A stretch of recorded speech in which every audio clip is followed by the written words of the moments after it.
Thank you, Mr. Speaker. And can I echo the sentiments of the Prime Minister? The thoughts of the whole House will rightly be with the family of Lance Corporal Hooley, who tragically died supporting Ukraine in her fight for freedom. Can the right honourable gentleman tell the House why are his own MPs describing him as a caretaker Prime Minister? Mr. Speaker, my own MPs are very proud. We've just passed a budget which protected our public services and our NHS. No austerity which brought our NHS to the ground. We've created the conditions for economic stability with the headroom we need. And, Mr. Speaker, we're concentrating on the single most important issue for families up and down the country, which is the cost of living, by taking £150 off their energy bills. That's in addition to the £150 for the 6 million of the poorest household. We're concentrating on what matters to the country.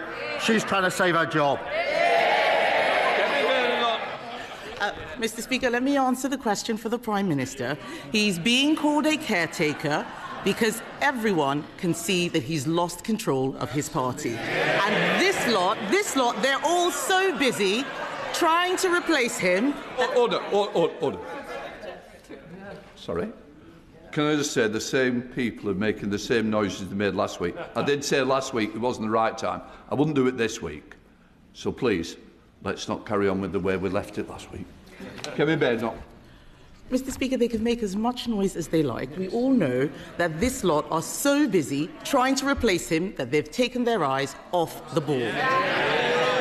Let's start, Mr. Speaker. Wait for it. Let's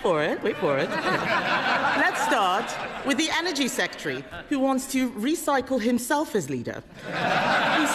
He said he'd cut families' energy bills by £300. Can the Prime Minister tell the House how much have energy bills fallen by since the election? Well, Mr. Speaker, I'm very pleased to say we're taking £150 off energy bills.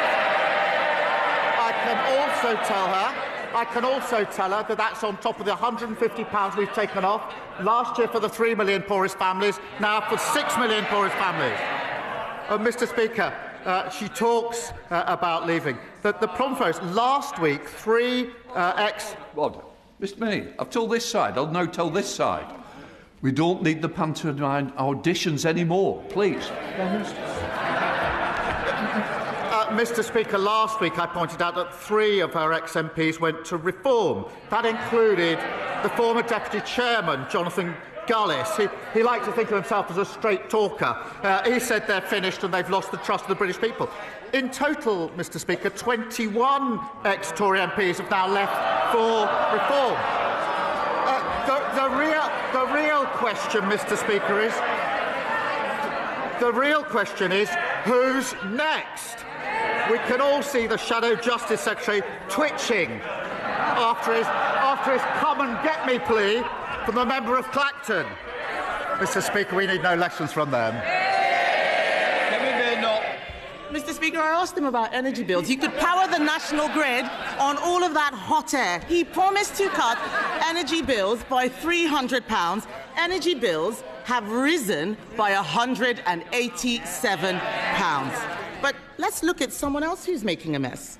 Let's look at the Education Secretary. Oh, there she is. Labour pledged to recruit 6,500 more teachers.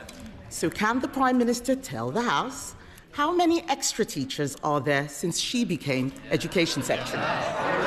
More than when they left office. I'm very proud to say so. We're in an upward trajectory. Oh, Mr. Speaker,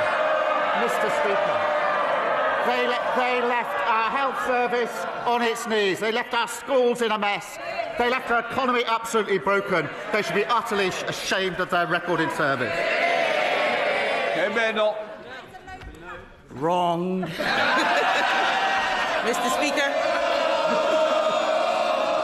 Mr. Speaker, there are now 400 fewer teachers since she came into office. She's shaking her head. It's on the DFE website. Does she not check it once in a while? I can understand that the Right Honourable Lady is angry. We're all angry at the mess she's making. The Prime Minister doesn't know what's going on in energy. He doesn't know what's going on in education. Does he know anything about what's going on in the Home Office?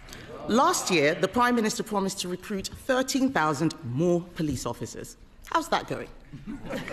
Prime Minister. 3,000 more by the end of March, and we're rising on police numbers.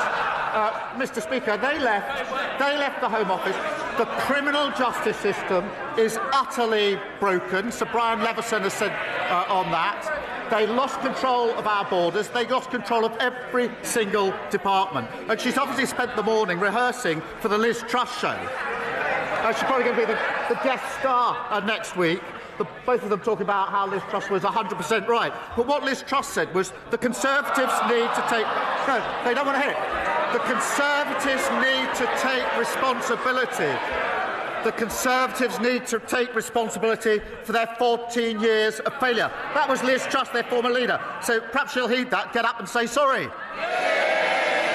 Kemi Badenoch. Wrong again. I asked him how many police officers. There are now 1,300 fewer officers than at the election. So, Mr. Speaker, I don't know if the Home Secretary wants his job, but I do read that she's having conversations with Tony Blair because he's already given up on the Prime Minister. Why don't we talk about the Health Secretary? Let's see how he's doing. We do know he definitely wants the job. He said he'd end the doctor strikes.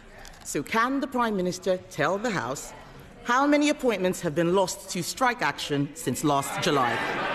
Mr. Speaker, they left the NHS an absolute mess, with the highest waiting lists on record and the lowest confidence in the NHS ever. The Health Secretary said he would do 2 million extra appointments. He hasn't done 2 or 3 or 4. He's done 5 million extra appointments. That is because we invested in the NHS. What did they do? Having broken it, they voted against that investment. They should hang their heads in shame.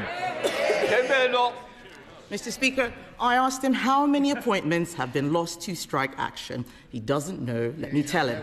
We have lost 93,000 appointments to strikes since the Health Secretary gave doctors a massive pay rise. It's the truth. I know they wouldn't know the truth if it punched them in the face, but I'm telling them the truth. It is no wonder that we read this morning that the former Deputy Prime Minister has said about the Health Secretary she'd rather stick pins in her eyes than be on his golden ticket. And, Mr. Speaker, the Prime Minister congratulates himself on 5 million extra appointments.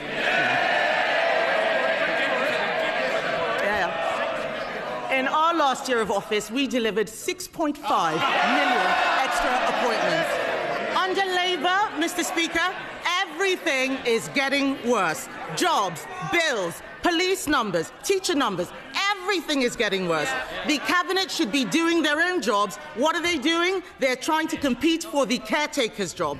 The only person who doesn't want the Prime Minister's job is the Chancellor. She's just trying to cling on to her own.